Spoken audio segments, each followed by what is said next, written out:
হয় আজি ধুবুৰীৰ ৰেল বিভাগে উচ্ছেদ অভিযানত উত্তপ্ত পৰিস্থিতিৰ সৃষ্টি হৈছে ধুবুৰীৰ 12 নম্বৰ ৱাৰ্ডত। আজি ধুবুৰী চহৰৰ 12 নং ৱাৰ্ডৰ নিউঘাট এলেকাত ৰেলৱে বিভাগে উচ্ছেদ অভিযান চলাওঁতে উত্তপ্ত পৰিস্থিতিৰ সৃষ্টি হয়। স্থানীয় ৰাইজে জানিবলৈ দিয়া মতে প্ৰশাসন বা ৰেলৱে কৰ্তৃপক্ষই কোনো ধৰণে জাননী নিদিয়াকৈ অবৈধভাৱে উচ্ছেদ কৰিবলৈ অহাত বাধা প্ৰয়োগ কৰাত উত্তপ্ত পৰিস্থিতিৰ সৃষ্টি হয়।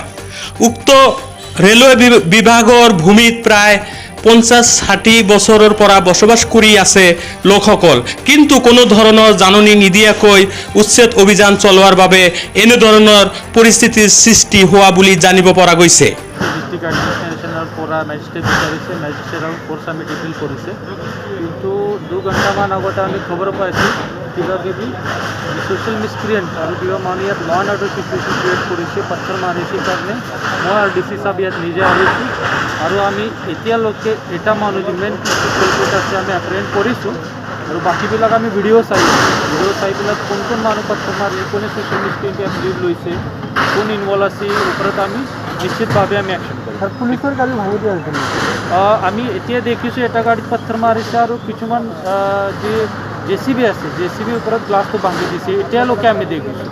তো আমি পিছত আমি ইনস্পেকশ্যন কৰিম কি গাড়ীত কি লাগি আছে, যদিও কোনো মানুহ ইনজৰ হৈছে, এতিয়ালৈকে মানুহ ইনজৰ হোৱা ৰিপৰ্ট আমাৰ লগত নাই, কিন্তু আমি চেক কৰিম और তার পিছত আপনাকে আমি জানাই। ঠিক আছে, ধন্যবাদ। ये लैंड है रेलवे का लैंड है, ठीक है, रेलवे का लैंड है, अराउंड 40-45 प्लॉट्स ऑफ लैंड।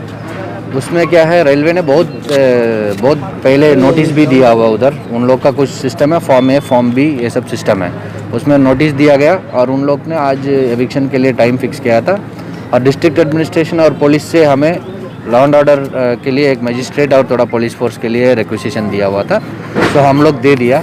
इससे पहले हम जब ये हमारा जो मिनिमल फोर्स और जो एक मजिस्ट्रेट आने के टाइम समय में यहाँ पे थोड़ा सा ये हो गया, मतलब जो पब्लिक ने थोड़ा पत्थर पब्लिक नहीं, कुछ मिसक्रिएंट्स ने पत्थर वगैरह मारा, सो हम लोग फिर मैं और हमारा एसपी साहब दोनों आके इसको थोड़ा ठीक किया है और अभी एविक्शन पूरा होगा। और में कितना गाड़ी के नुकसान पहुँचा वो एक दो गाड़ी का जैसे ग्लास वगैरह तोड़ा है और थोड़ा जेसीबी का तोड़ा है, but what ever it is action, strict action will be taken against दोस्त जो एविक्शन, मतलब जो एक तो सरकारी मट्टी में बैठा हुआ है उसके ऊपर उसको पत्थर भी मारेगा क्या। सर किमान परियाल उच्ছেদ करा होगा 45 प्लॉट्स ऑफ लैंड करके रेलवे का ये इसका जो डिटेल्स हम लोग के पास तो सिर्फ टोटल एरिया का है हमारा रेवेन्यू मैप में, बट रेलवे का जनरल आइडिया होगा। পাব্লিককে ইয়াৰে ৰাইজে স্থানীয় ৰাইজে দাবী কৰিছে যে ৰেলৱেৰ ফালৰ পৰা কোনো ধৰণৰ তেওঁলোকক নোটিছ দিয়া হোৱা নাই।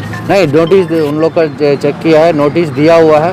देखो, और खुद को भी तो पता है रेलवे लैंड में बैठा है करके, एंड उन लोग को 3-4 दिन पहले हमारा रेलवे मैनेजर ने आके पूरा उन लोग को समझा के भी गया है, आप लोग को जाना पड़ेगा, हम लोग परसों एविक्शन करेंगे करके। आज जितना हो सकता है उतना करेंगे, उसके बाद हम लोग देखेंगे क्या करेंगे। ৰাইজৰ হৈ এতিয়া আপোনাৰ মই কথাবিলাক অলপ লেংৰি হ'ব। কথাটো হ'ল কি, আমাৰ নিগড়ত 2013 চনত কিছুমান মানুহে নোটিছ দিছিলে, তাতে এই জাহাজঘাটৰ এটা ৰাস্তা হোৱাৰ কথা আছিল, সেই ৰাস্তাঘাটটো হ'ব, পিছত দেখা গ'ল যে সেই ৰাস্তাটো বন্ধ হৈ গ'ল, 13 চনত বন্ধ হৈ গ'ল, তেতিয়াৰ পৰা নোটিছটো আৰু এভিকশ্যন কৰা নাই। আমি কৈছোঁ যে আপোনালোকে ৰাস্তা বনায়, তেতিয়া আমাক ক'ব, আমি যিদিনা ক'ব আমি ঘৰ ভাঙি দিম। একোৰ কৰা কথা আছিলে, সেইটোও নহ'ল, একোৰো নকৰিলে। পিছত মাজত আৰু কেইবাৰ পৰা আহিছে, খালি নিগড়তে আহে, এনেকৈ নটিছ ধুবুৰী টাউনত সব ঠাইতে দি আছে। এতিয়া ৰেলৱে ষ্টেচনত, খুদ ৰেলৱে ষ্টেচনত তাতো নটিছ দি আছে, তোমালোকে ঘৰবিলাক ভাঙি লোৱা। এতিয়া এই কৰাইপট্টি তাতে নটিছ দি আছে, ভাঙি দিয়ে আকৌ যাই ঘৰ বনায়, হৈছে। ইয়াতো বাৰে বাৰে নিগড়তে আহে, ঘৰটো ভাঙিবলগীয়া। আপোনালোকে নটিছ লৈ আহক, কাৰণ এটা নটিছ লৈ আহক, ভাঙিব লাগে, তাৰ আগতে মাইকিং কৰক যে 2 দিনৰ ভিতৰত ঘৰটো ভাঙে, সেইটো নহয়। আজি হঠাৎকৈ আহিছে, আমি ইয়াত গৈছোঁ, কোৰ্টত গৈছিলোঁ, কিবা কাম আছিল, ইয়াতে আহি শুনিলোঁ যে সেইটো ভাঙি আছে।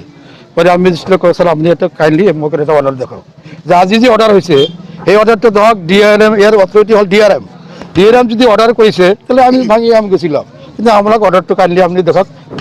মেজিষ্ট্ৰেটে অৰ্ডাৰ দেখিব নোৱাৰে। মই এইটো ক্ষেত্ৰত আপোনালোকে কিয় ঘৰ ভাঙি আছে, আৰু যদি ভাঙে তেনেহ'লে ৰেলৱে ষ্টেচনত য'ত কাম হৈ আছে ডিপাৰ্টমেণ্টৰ, ৰেলে কলনি আছে সেইবিলাকে ভাঙক। এইটো নদী নদী ইয়াত কিয় ভাঙিছে? নদী ভাঙা জেগাত কিয় ভাঙিবলৈ আছে? আৰু ভাঙি আপোনালোকে লাগি লওক, আপোনালোকে কয় যে আমি ইয়াতে এটা স্কিম কৰিম, আমাৰ দৰকাৰ হৈছে, আমাক নটিচ দিয়ক। তো আপোনালোকে আইনটো কিয় হাতত লৈছে? কৈছে মেজিষ্ট্ৰেটে কৈছে, আপুনি মেজিষ্ট্ৰেট হৈ আইনটো কিয় হাতত লৈছে? পুলিচে কৈছে আপোনালোকে আইন হাতত নল'ব, যদি অৰ্ডাৰ আছে আমাক DRMৰ অৰ্ডাৰ আছে, আমাক যদি যাব কৈছে আমি গুচি যাম, আমাক 2 দিন বা 3 দিন টাইম দিব লাগে। আমি 50, 60, 70 বছৰ পৰা আছে ইয়াতে 1,500, 2,000 ফেমিলি মানে আছে। হ্যাঁ, আগত 13 চনত এটা নোটিছ দিছিল ৰাস্তা হোৱাৰ কথা আছিল, হঠাৎ ভাঙিব আহিছে। কোনো একো দিয়া নাই, কোনো জাননী, কোনো ইনফৰমেশ্যন একো দিয়া নাই।